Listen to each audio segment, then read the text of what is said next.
Bismillahirrahmanirrahim. Assalamualaikum warahmatullahi wabarakatuh. Alhamdulillahi ala ihsanih wa syukru lahu ala taufiqihi wa amtinanih wa asyhadu an la ilaha illallah wahdahu la syarika lahu ta'ziman li sya'nih wa asyhadu anna Muhammadan abduhu wa rasuluhu da'ila ridwanih. Allahumma salli alaihi wa ala alihi wa ashabihi wa ikhwanih. Hadirin dan hadirat yang dirahmati Allah Subhanahu wa taala, kita lanjutkan bahasan kita dari kitab Riyadhus Shalihin. Kita masuk pada bab yang baru, bab al-khauf, bab tentang takut kepada Allah Subhanahu wa taala. Pada bab ini Al-Imam Nawawi rahimahullah membawakan banyak ayat dan juga banyak sekali hadis-hadis tentang pentingnya merasa takut kepada Allah Subhanahu wa taala, karena rasa takut kepada Allah Subhanahu wa taala inilah yang menjadikan seorang mampu untuk meninggalkan kemaksiatan. Kalau seorang tidak memiliki rasa takut, maka dia akan mudah melakukan kemaksiatan. Dan rasa takut inilah yang akhirnya menjadikan orang-orang mudah untuk masuk surga, ya. Oleh karenanya takut kepada Allah adalah ibadah, ya. Dan dalilnya sangatlah banyak, akan kita sebutkan satu persatu baik dari Al-Qur'an maupun hadis-hadis Nabi sallallahu alaihi wasallam. Adapun ayat qala Allah Ta'ala wa iyaya farhabun, ya. Maknanya adalah dan kepadakulah hendaknya kalian takut. Ayat ini terkait dengan pernyataan Allah terhadap Bani Israel. Ya Bani Israel adhkuru ni'mati allati an'amtu alaikum wa aufu bi ahdi ufi bi ahdikum wa iyaya farhabun. Yang maknanya wahai Bani Israel, ingatlah nikmat-nikmat yang aku berikan kepada kalian. Aufu bi ahdi, kalau gitu maka hendaknya kalian menunaikan janji kalian kepadaku, yaitu atau tunaikanlah perintah-perintahku. Kemudian di akhir ayat Allah berkata wa iyaya farhabun, dan kepadakulah hendaknya kalian takut. Rohab artinya takut, ya. Karena kalau mereka tidak takut, Bani Israel tidak takut kepada Allah, mereka tidak akan menjalankan perintah-perintah Allah. Maka di antara hal yang memudahkan seorang untuk mampu melaksanakan perintah Allah dan menjauhi larangan Allah adalah rasa takut kepada Allah Subhanahu wa taala. Kenapa kita mudah bermaksiat? Karena rasa takut kita kurang. Kalau rasa takut kita besar kepada Allah, tentunya kita tidak berani bermaksiat kepada Allah Subhanahu wa taala. Kemudian demikian juga kenapa kita malas beribadah? Karena rasa takut kita kurang. Kalau rasa takut kita besar kepada Allah Subhanahu wa taala, kita akan semangat untuk beribadah. Makanya Allah mengatakan kepada Bani Israel, "Aufu bi ahdi", maka tunaikanlah perintah-perintahku. Kemudian Allah sebutkan di akhir ayat untuk mengingatkan mereka agar mereka nurut dan tunduk kepada Allah, "Wa iyaya farhabun", dan kepadakulah hendaknya kalian takut. Di sini juga didahulukan wa iyaya farhabun, didahulukan maf'ul bih, ya, baru kemudian fi'il atau predikat. Kalau dalam bahasa Indonesia objek didahulukan daripada predikat untuk memberikan faedah kekhususan, ya. Kita secara umum ada subjek, predikat, objek, ya. Kalian takut kepada Allah. Kalian subjek, takut predikat, Allah adalah objek. Kalian takut kepada Allah. Ketika dalam bahasa Arab objek didahulukan, itu memberikan faedah kekhususan, yaitu wa iyaya farhabun, hanya kepada akulah hendaknya kalian takut. Sehingga ketika kalian menjalankan perintah-perintah Allah, takut kepada Allah harus didahulukan.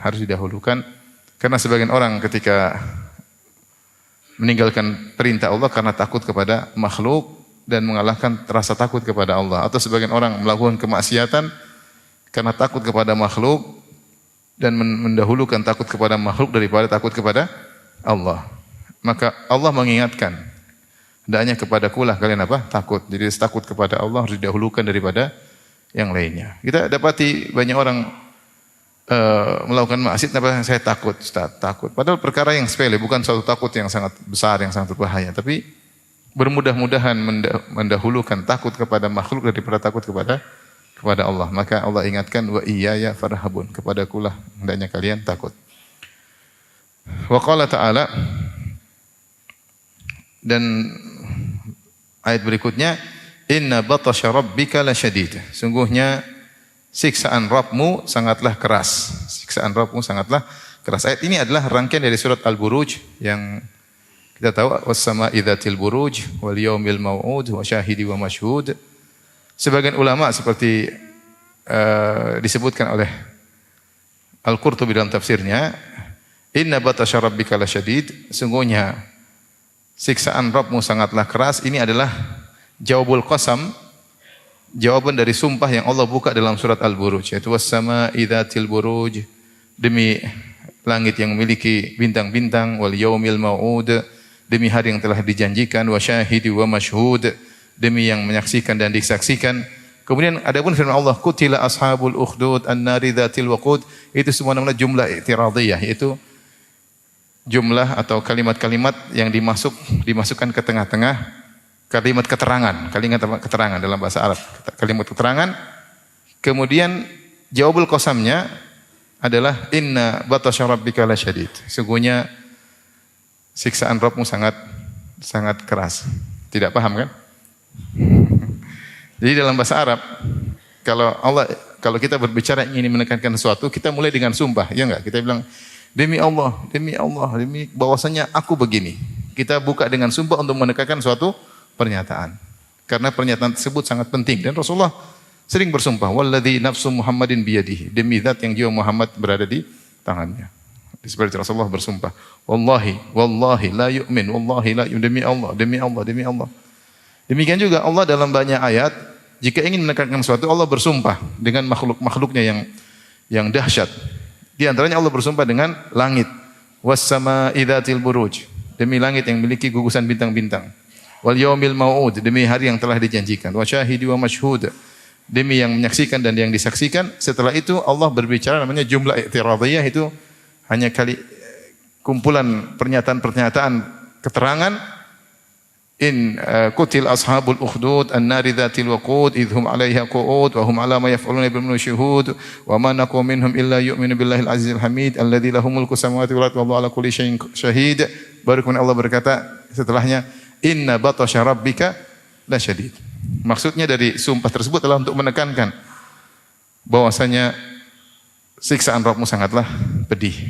Allah bersumpah dengan langit, dengan gugusannya, dengan hari kiamat untuk menyatakan bahwasanya siksaan Allah sangatlah pedih, ya. Kalau Allah sudah mengadab, la yu'adzibu adzabahu ahad. Tidak ada yang bisa mengadab seperti adabnya Allah Subhanahu wa taala. Wala yuthiqu wathaqahu ahad. Dan tidak ada yang bisa membelenggu seperti belenggunya Allah Subhanahu wa taala. Saya sering sampaikan, sebagaimana kita tidak bisa membayangkan tentang nikmat-nikmat surga, betapa agungnya nikmat-nikmat surga, maka demikian juga siksaan di neraka jahanam di luar daripada nalar kita. Makanya Allah mengatakan tidak ada yang bisa mengadab seperti adabnya Allah. Kita mau lihat manusia sekejam apapun, sejahat apapun, dia menyiksa dengan sekejam apapun, tidak akan ada bandingannya dengan siksaan Allah Subhanahu wa taala. Makanya inna batasya rabbika lasyadid. Sungguhnya siksaan Rabbmu sangatlah keras. Kemudian juga firman Allah Subhanahu wa taala dalam surat Hud ayat 102 sampai 106, wa kadzalika akhdhu rabbika idza akhadhal qura wa hiya zalimah. Ini semua ayat-ayat dibawakan oleh Imam Nawawi agar kita menanamkan rasa takut kepada Allah Subhanahu wa taala yang mulai hilang dari diri kita karena terlalu banyak maksiat yang kita lakukan. Semakin kita banyak melakukan maksiat, maka rasa takut kepada Allah semakin menipis, kecuali kalau kita segera bertobat, segera beristighfar. Semakin kita sibuk dengan dunia, semakin jauh dari Al-Qur'an, semakin jauh dari pengajian, maka rasa takut kepada Allah semakin menipis. Dan ini bisa menimpa siapa saja, siapa saja, ya. Allah berfirman selanjutnya, wa kadzalika akhdhu rabbika idza akhadhal qura wa hiya zalimah. Dan demikianlah siksaan Rabbmu jika dia menyiksa penduduk suatu negeri, wa hiya zalimah, di mana penduduk negeri tersebut telah berbuat zalim, telah berbuat kemaksiatan. Inna akhdahu alimun syadid. Sungguhnya siksaannya adalah sangat pedih dan sangat keras. Ini Allah bercerita tentang siksaan dunia. Betapa banyak negeri yang Allah hancurkan, atau sebagian penduduk yang Allah hancurkan, entah di lereng gunung, entah di pinggiran pantai, entah di tengah kota dengan adanya siksaan tiba-tiba, entah kebakaran, entah gempa, entah apa, ya, yang Allah siksa mereka, ya. Wa kadzalika akhdhu rabbika idza akhadha al-qura wa hiya zalimah, inna akhdahu alimun syadid. Sungguhnya siksaan Allah itu sangat pedih dan sangat keras. Ini di dunia. Kemudian kata Allah, inna fi dzalika laayatan liman khafa adzabal akhirah. Sungguhnya yang demikian itu ada tanda-tanda atau peringatan bagi orang yang ada pelajaran bagi orang yang takut dengan azab akhirat. Orang yang takut dengan azab akhirat ketika melihat kejadian-kejadian yang luar biasa, ya, maka mereka mengambil pelajaran. Ini baru di dunia seperti ini, bagaimana kalau di akhirat? Maka mereka mengambil pelajaran untuk mempersiapkan diri untuk banyak beramal saleh. Kemudian kata Allah, ini kejadian seperti ini adalah pelajaran la ayatan, yaitu ayat akan keagungan Allah. Siapa yang bisa mengambil pelajaran tersebut? Liman khafa adzabal akhirah, bagi orang yang takut dengan azab akhirat. Allah memuji orang yang takut dengan azab akhirat. Orang yang takut dengan azab akhirat, dia akan melihat kejadian-kejadian alam dengan mengambil pelajaran. Di antaranya dia mengatakan ini baru di dunia, bagaimana lagi kalau di akhirat. Dzalika yaumun majmu'ul lahun nas. Hari akhirat adalah hari di mana seluruh manusia akan dikumpulkan. Dari yang pertama sampai yang akhir, tidak ada yang tidak dikumpulkan. Semuanya dikumpulkan, hari yang sangat agung. Wa dzalika yaumun majhud, dan itu adalah hari yang disaksikan. Disaksikan oleh para malaikat, disaksikan oleh para jin, disaksikan oleh seluruh manusia minal awwalin wal akhirin, dari seluruh manusia yang pertama sampai yang terakhir. Allah ingatkan tentang dahsyatnya hari tersebut. Kemudian kata Allah Subhanahu wa taala, "Wa ma nu'akhiruhu illa li ajalin ma'dud." Kami tidak akan menunda hari kiamat tersebut kecuali sesuai dengan waktu yang telah ditentukan. Benar, hari kiamat belum tiba, tapi pasti akan tiba sesuai dengan waktu yang telah ditentukan. Yauma ya'ti la takallamu nafsun illa bi'idzni. Kalau sudah tiba hari tersebut, maka tidak ada satu jiwa pun yang berani berbicara. Tidak malaikat, tidak para nabi, tidak orang-orang soleh.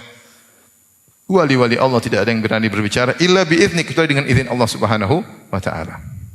Tidak ada yang bisa beri syafaat kecuali dengan izin Allah Subhanahu wa taala.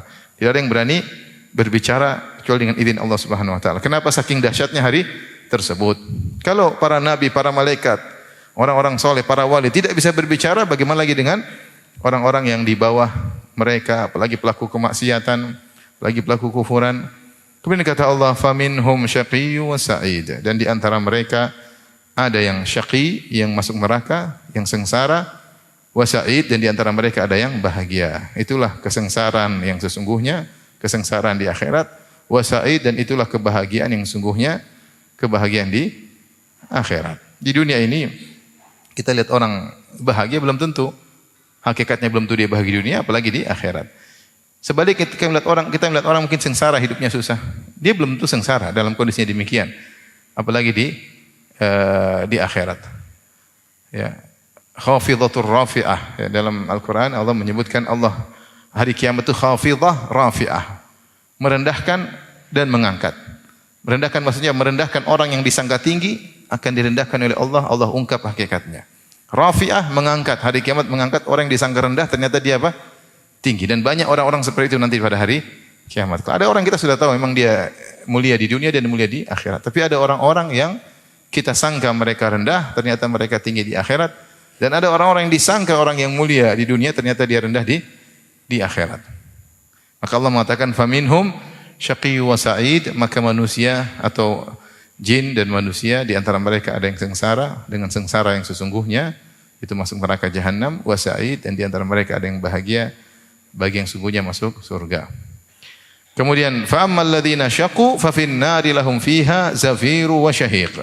Adapun orang-orang yang sengsara, maka mereka masuk dalam neraka jahanam. Lahum fiha zafiru wa syahiq. Maka mereka dalam neraka jahanam mereka mengeluarkan zafir dan syahiq. Zafir dan syahiq adalah dua model suara. Ada yang ditarik suara karena rasa ketakutan yang luar biasa, dan keluar suara dengan rasa takut yang luar biasa. Itu nafas mereka ditarik dan dikeluarkan karena ketakutan, kesakitan, kengerian yang mereka rasakan. Tidak normal pernapasan mereka karena rasa takut yang mereka rasakan. Teriakan, isakan, menghirup napas tidak normal, semua terdengar saking takutnya, ketakutan yang mereka rasakan, sehingga mereka menghirup nafas pun terdengar rasa takut dari mereka, mereka mengeluarkan nafas pun terdengar kesakitan yang mereka keluarkan. Ini ayat-ayat tentang dahsyatnya hari kiamat.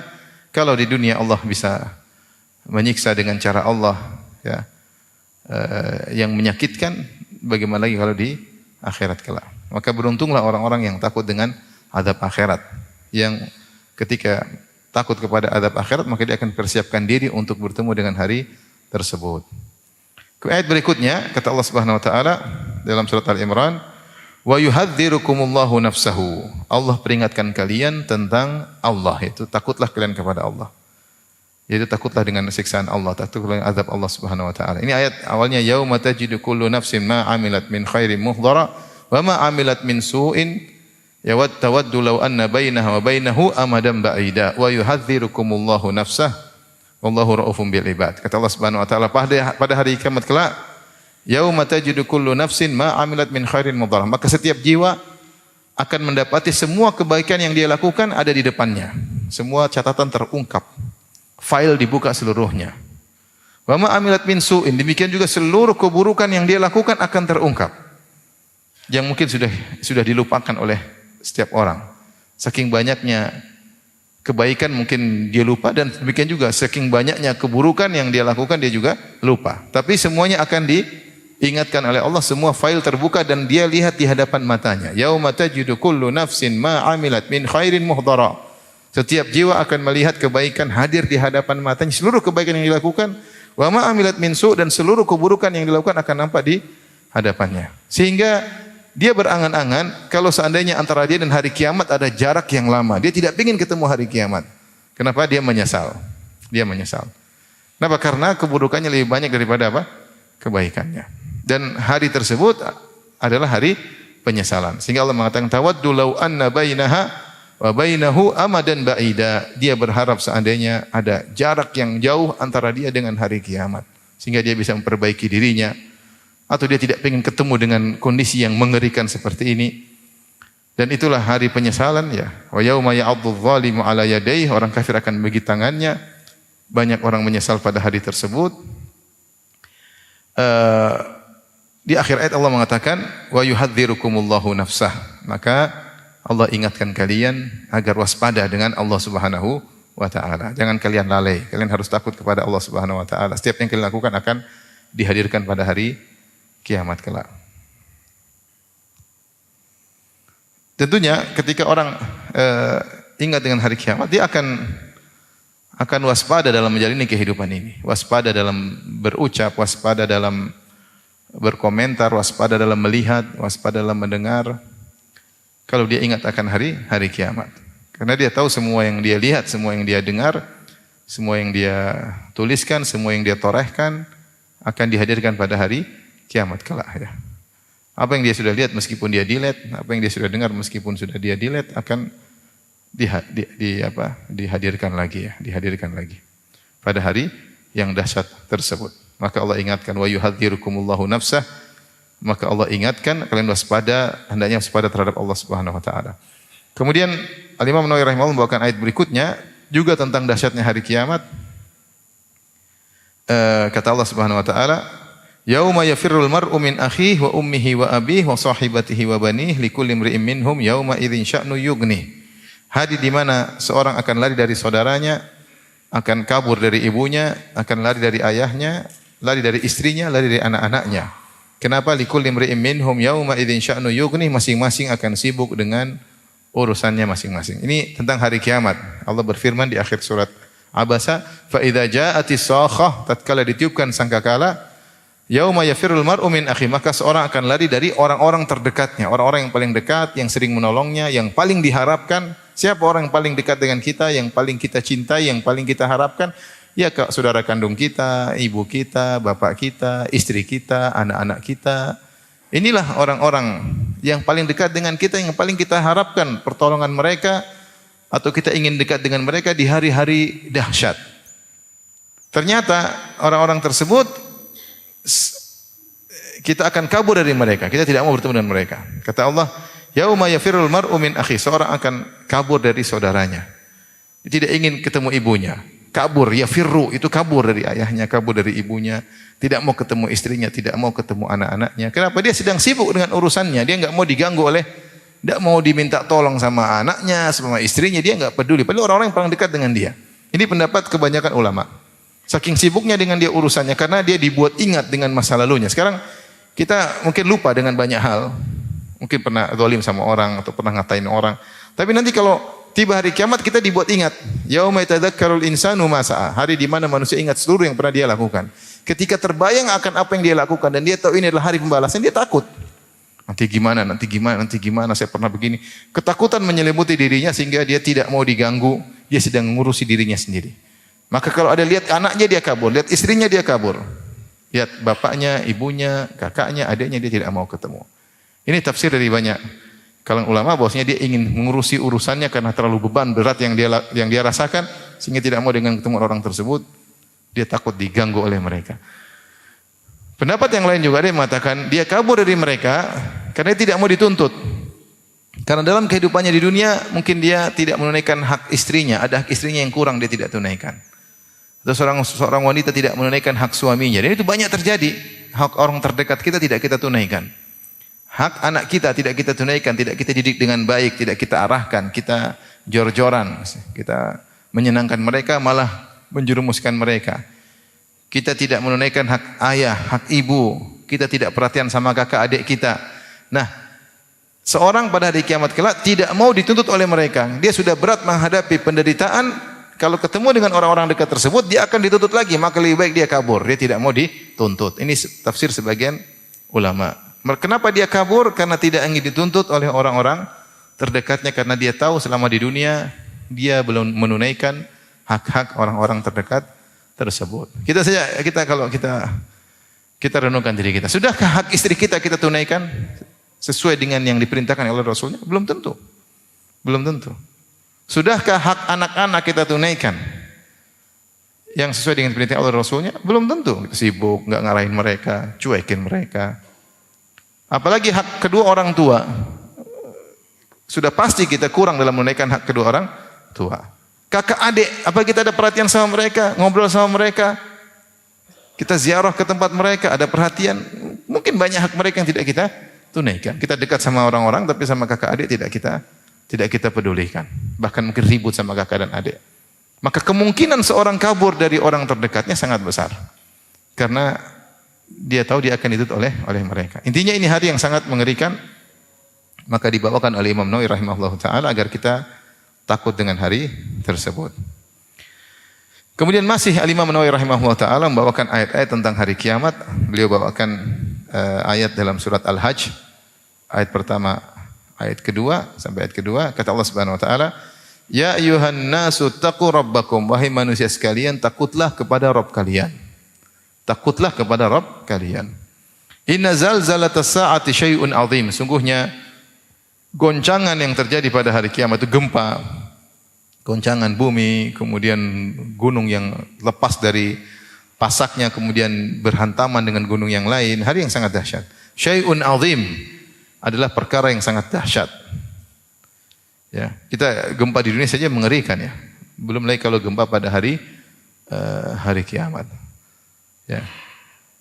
Dan saya sempat bertanya sama sebagian orang ketika ketemu dengan orang-orang yang terkena gempa di Lombok, mereka mengatakan gempa itu ada suaranya mengerikan. Kami menyangka sampai Gunung Rinjani kalau nggak salah. Kami menyangka Gunung Rinjani meledak karena ketika terjadi gempa itu disertai dengan apa? Suara. Jadi ada nuansa yang apa? Mengerikan. Sekedar gempa aja ada suara. Apalagi gempa pada hari kiamat kelak. Yauma tarawunaha tadhalu kullu murdi'atin amma arda'at. Hari di mana kalian akan menyaksikannya. Di situ wanita yang sedang menyusui akan tadhal, yaitu lalai dari anak yang sedang dia susui. Allah gambarkan dahsyatnya hari tersebut sampai ada seorang ibu yang sedang menyusui anaknya, dia akan meninggalkan anaknya. Allah tidak mengatakan tansa kullu murdi'atin, setiap yang menyusui lupa dengan anaknya. Bukan lupa, tapi zuhul itu dia tidak lupa di hadapan dia, tapi dia tidak peduli saking dahsyatnya. Dia tahu anaknya depan, tapi dia enggak peduli. Kita tahu hubungan paling erat, kasih sayang paling erat adalah seorang ibu terhadap anaknya. Apalagi anaknya sedang dia apa? Susui. Namun saking dahsyatnya hari tersebut, anaknya yang sangat dia cintai, yang sedang dia susui akan dia tinggalkan. Bukan lupa, zuhul, tapi tadhalu, yaitu dia kayak linglung, kayak tidak sadar saking dahsyatnya hari tersebut. Ini kalau ibu sih tidak peduli dengan anaknya, bagaimana dengan yang lainnya? Saking dahsyatnya hari tersebut. Wa tada'u kullu dzati hamlin hamlaha, dan setiap orang yang mengandung pasti keguguran. Semua, bukan berarti oh itu saking dahsyatnya karena kandungannya lemah, enggak, semua wanita yang sedang mengandung ketika itu pasti apa? Keguguran karena saking dahsyatnya hari tersebut. Wa taran nasa sukara wa ma hum bisukara. Kau akan melihat orang-orang berjalan seperti orang mabok, ya. Orang mabok jalan gimana? Kanan kiri, matanya enggak beratur, kemudian kayak orang bingung. Wa ma hum bisukara, namun mereka tidak sedang mabuk. Walakinna adzaballahi syadid, akan tapi azab Allah sangatlah keras, sehingga ketika mereka menyaksikan dahsyatnya hari tersebut, mereka seperti orang yang bingung, berjalan tidak terarah, kemudian ke kanan ke kiri sempoyongan karena dahsyatnya hari tersebut. Tentu ada pembahasan panjang di balik ayat ini tentang khilaf, apakah kedahsyatan hari ini hanya disaksikan oleh orang kafir di penghujung hari kiamat atau semua manusia akan menyaksikan kedahsyatan hari tersebut. Ini ada khilaf di kalangan para ulama. Baik, kemudian ayat berikutnya Allah Subhanahu wa taala berfirman, "Waliman khafa maqama rabbih jannatan." Bagi orang yang takut dengan kedudukan Rabb-nya, dia akan mendapatkan 2 surga. Ini keutamaan orang yang takut kepada Rabb-nya. Di sebagian ulama menafsirkan itu seorang ingin melakukan maksiat, kemudian dia ingat Allah, maka dia tinggalkan maksiat tersebut. Terbetik dalam hatinya ingin bermaksiat, ingin melanggar perintah Allah, kemudian dia ingat Allah, dia takut, maka dia tinggalkan maksiat tersebut. Mungkin dia ingin melihat sesuatu, dia takut. Ingin mendengar sesuatu, dia takut. Ingin menggoda sesuatu, dia takut. Ingin mengambil harta yang haram, dia takut. Ingin menzalimi orang, dia takut. Gimana nanti hari kiamat? Maka orang seperti ini akan mendapatkan 2 surga. Ini dalil bahwasanya satu orang kalau masuk surga terkadang dia memiliki 2 surga. Ya, bukan cuma 1 surga saja. Terkadang dia bisa dapat 2 surga. Jadi ini keutamaan orang yang takut kepada Allah Subhanahu wa taala. Kemudian juga ayat yang terakhir, ya, surat At-Tur ayat 25 sampai 28, kata Allah Subhanahu wa taala, "Wa aqbala ba'dhum 'ala ba'dhin yatasaalun." Maka para penghuni surga di hari kiamat kelak mereka saling berhadap-hadapan, ngobrol di antara mereka. Ya. Mereka saling ngobrol, saling ketemu. Qalu inna kunna qablu fi ahlina musyfiqin. Mereka sering bertanya-tanya gimana dulu di dunia, gimana di dunia. Maka akhirnya sebagian mereka berkata, inna kunna qablu fi ahlina musyfiqin. Kami dahulu di tengah-tengah keluarga kami dalam kondisi takut, gitu, takut kepada azab Allah, takut kepada Allah. Famannallahu alaina wa waqana adzabas samum. Maka Allah berikan anugerah kepada kami dan Allah selamatkan dari neraka azab yang pedih atau azab yang panas, ya. Di sini disebutkan bahwasanya sebab mereka masuk surga, mereka berkata, kenapa kalian masuk surga? Mereka menjawab, inna kunna qablu fi ahlina musyfiqin. Kami dahulu di tengah-tengah keluarga kami dalam kondisi takut kepada Allah Subhanahu wa taala. Seorang mukmin demikian. Dia selalu menghadirkan rasa takut kepada Allah Subhanahu wa taala. Meskipun dia sedang bersenang-senang dengan keluarganya, sedang ngobrol sama keluarganya, sedang sama anak-anaknya, tetapi kehadiran tentang hari akhirat tetap hadir dalam hatinya, sehingga ketika dia memutuskan sesuatu dia tetap ingat akhirat. Di tengah-tengah dia sedang bercengkrama dengan anak istrinya, dia sempatkan baca Quran, dia sempatkan sholat, dia sempatkan berzikir. Dia tidak lupa dengan akhirat ketika sedang bersenang-senang.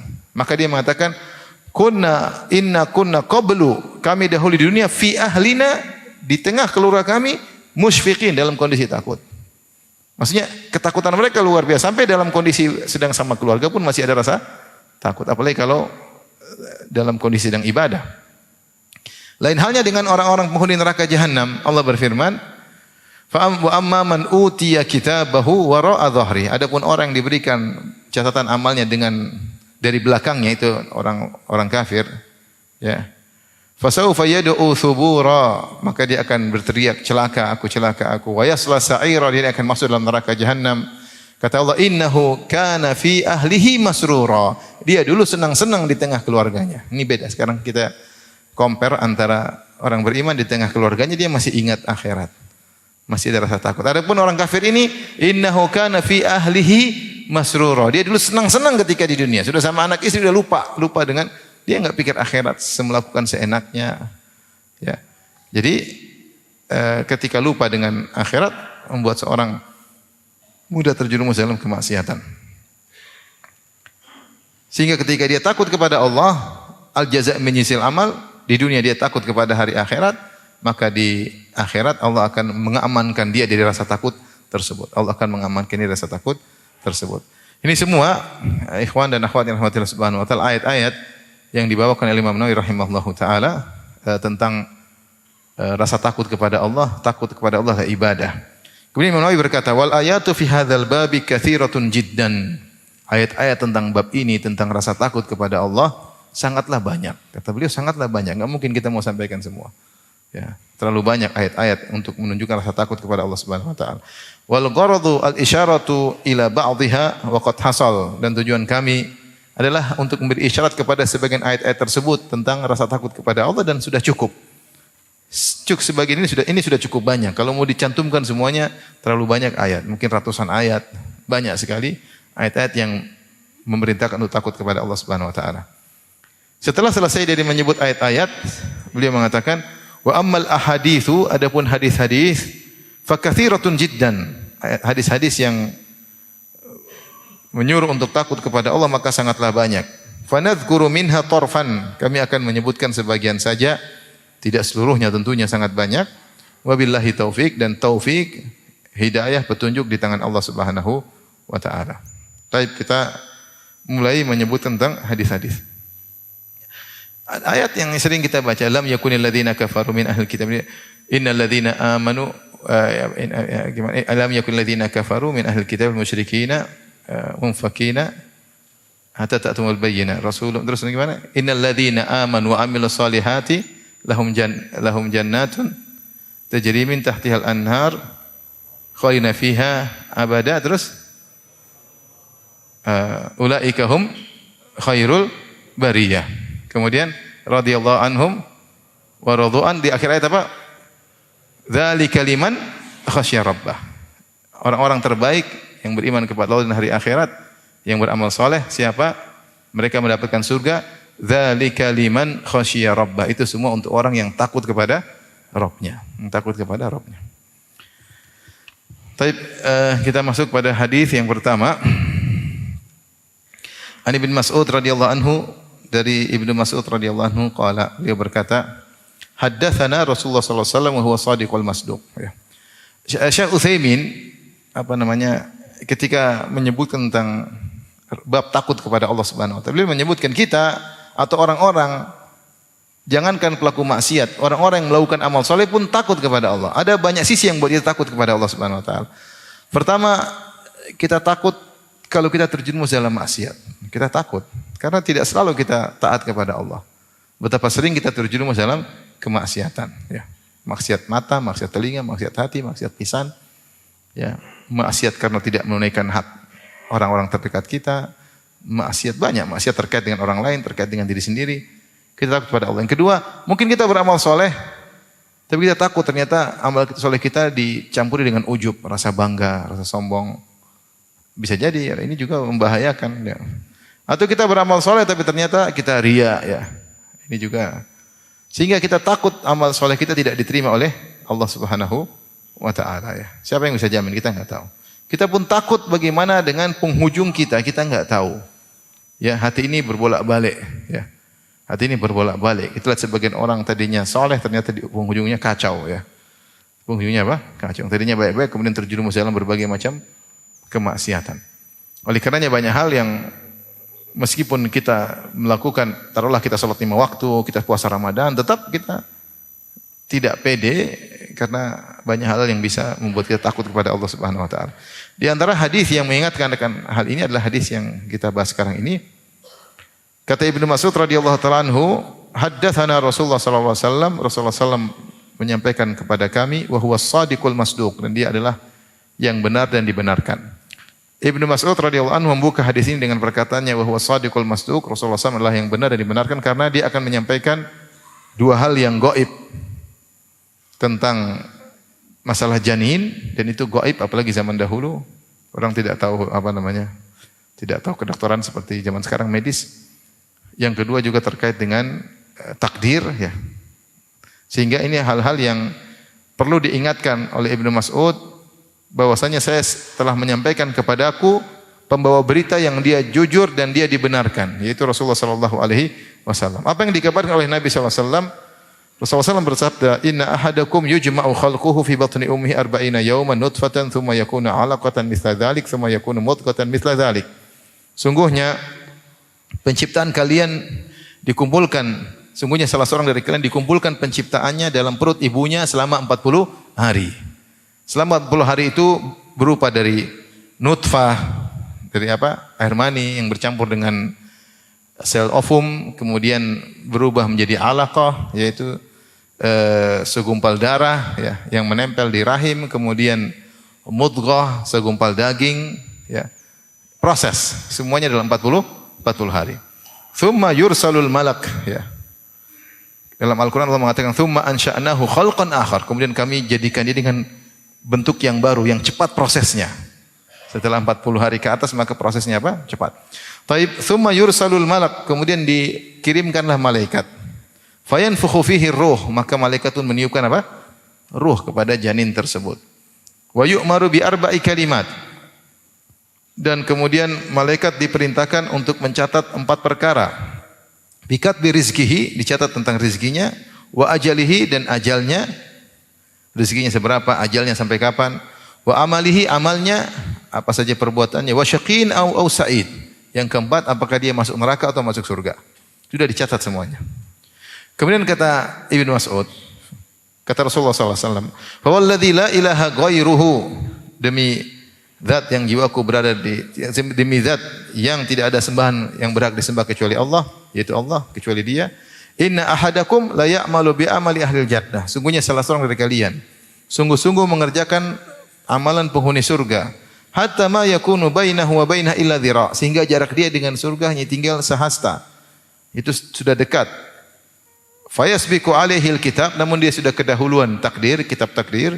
Fayamalu bi amali ahlin nar, kemudian dia di penghujung hidupnya melakukan amalan penghuni neraka jahanam, fayadkhuluha, maka dia pun masuk neraka jahanam. Wa inna ahadakum la ya'malu bi amali ahlin nar, sungguhnya salah seorang dari kalian benar-benar melakukan amalan penghuni neraka, hatta ma yakunu bainahu wa bainah illa dhira', sehingga jarak dia dengan neraka tinggal satu hasta. Fayasbiqu alaihil kitab, kemudian sudah kedahuluan takdir, fayamalu bi amali ahli jannah, sudah kedahuluan takdir dicatat malaikat, sudah dicatat, maka di akhir hayatnya dia beramal dengan amalan penghuni surga, itu beramal soleh, fayudkhuluha, kemudian dia masuk surga. Muttafaqun alaih. Hadis ini ditafsirkan dalam riwayat yang lain, "Inna ahadakum la ya'malu bi amali ahli jannah fima yabdulin nas wa huwa min ahlin nar."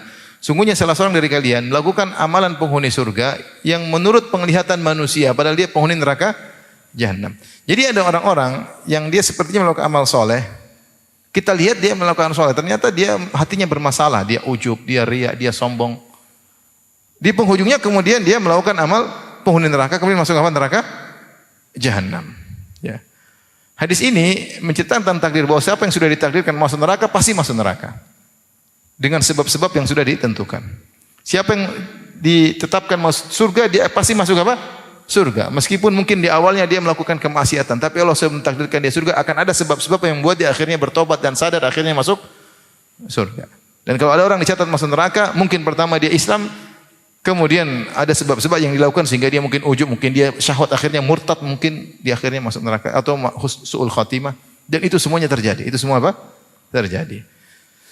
Sehingga seorang tidak tahu tentang akhir hayatnya, maka jangan dia pede, jangan dia sombong. Kalau Nabi SAW selalu berdoa, "Ya muqallibal qulub, tsabbit qalbi ala dinik." Itu doa di antara doa yang paling sering dibaca oleh Nabi ketika sujud. Wahai pembolak-balik hati manusia, tetapkanlah hatiku di atas agama. Bagaimana dengan kita? Ya. Bagaimana dengan kita?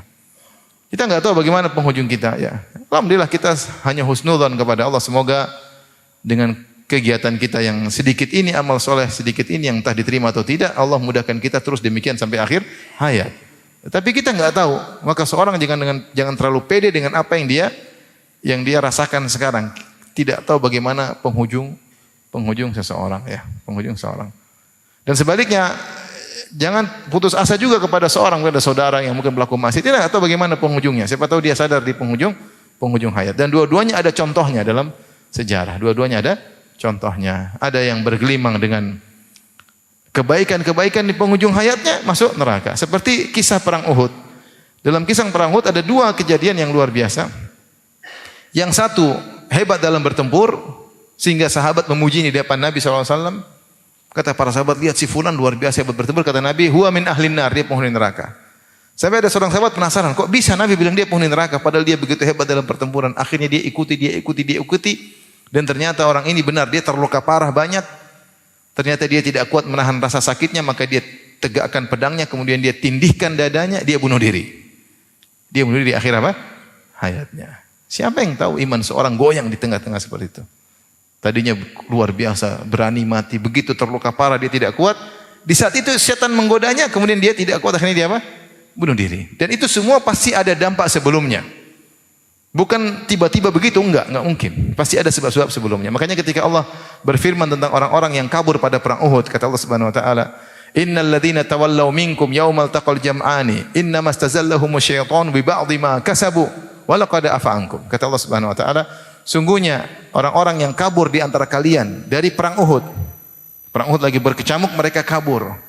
Innamastazallahum asyaitanu, sungguhnya mereka digelincirkan oleh syaitan. Kenapa? Bi ba'dhi ma kasabu, karena dosa-dosa mereka sebelumnya. Jadi bukan tiba-tiba ada orang soleh tiba-tiba kemudian dia pasti ada maksiat-maksiat yang mungkin kita enggak lihat. Entah kesombongannya, entah ujubnya, entah apa yang dia bersendiri, kita enggak ngerti. Tiba-tiba penghujungnya seperti itu. Bukan tiba-tiba dia beriman, tiba-tiba langsung kafir, enggak. Ada sebab-sebab yang dia lakukan. Makanya kata Nabi SAW, inna ahadakum la ya'malu bi amali ahli jannah fima yabdulin nas. Sungguhnya salah seorang dari kalian melakukan amalan penghuni surga yang tampak di mata manusia wa huwa min ahlin nar. Contohnya orang ini, akhirnya ternyata dia terakhirnya bunuh diri, mati bunuh diri, maka benarlah sabda Nabi, dia penghuni neraka.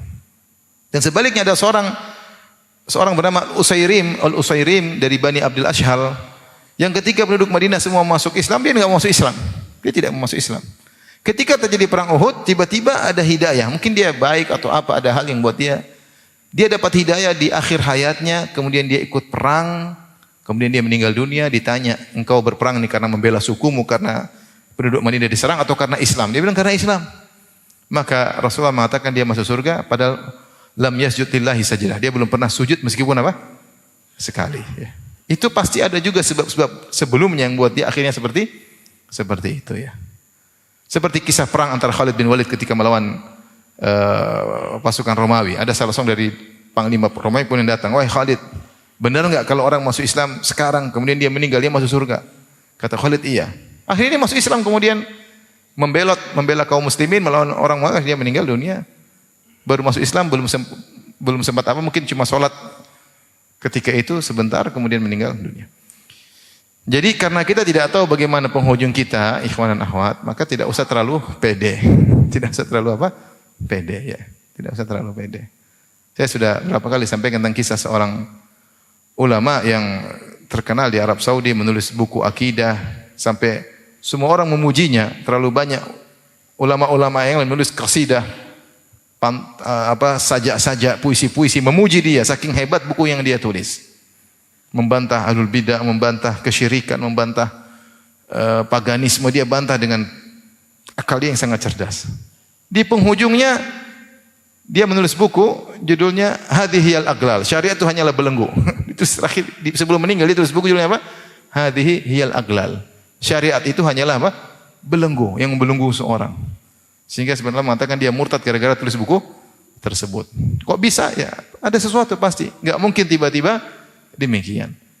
Maka seorang tidak tahu penghujungnya, senantiasa berdoa kepada Allah. Kita ini tidak tahu hati kita bisa berubah kapan. Tiba-tiba hati kita rusak, ingin maksiat tiba-tiba. Banyak kejadiannya.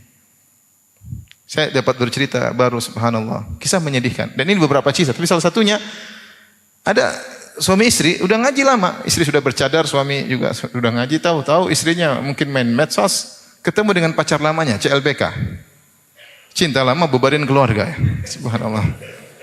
Kemudian CLBK akhirnya namanya mungkin ada masalah sama suami, akhirnya sudah lama ngaji, kemudian berzina dengan laki-laki tersebut, berzina.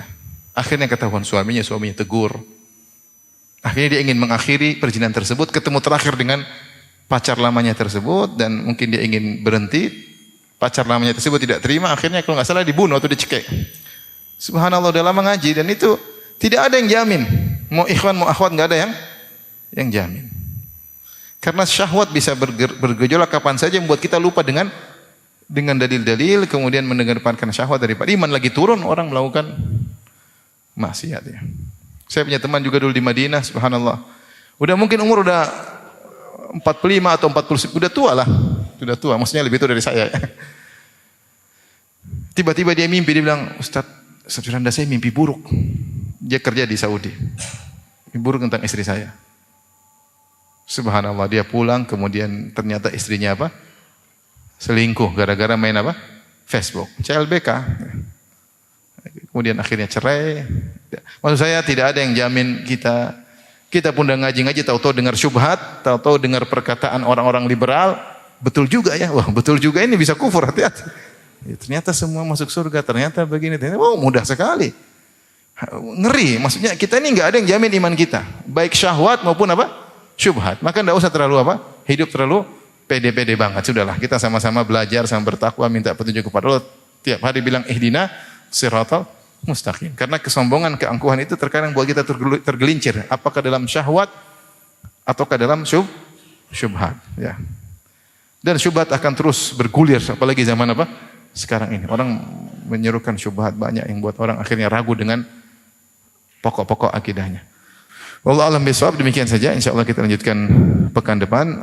Subhanakallah bihamdik asyhadu an la ilaha illa anta astaghfiruka wa atubu ilaik. Assalamualaikum warahmatullahi wabarakatuh.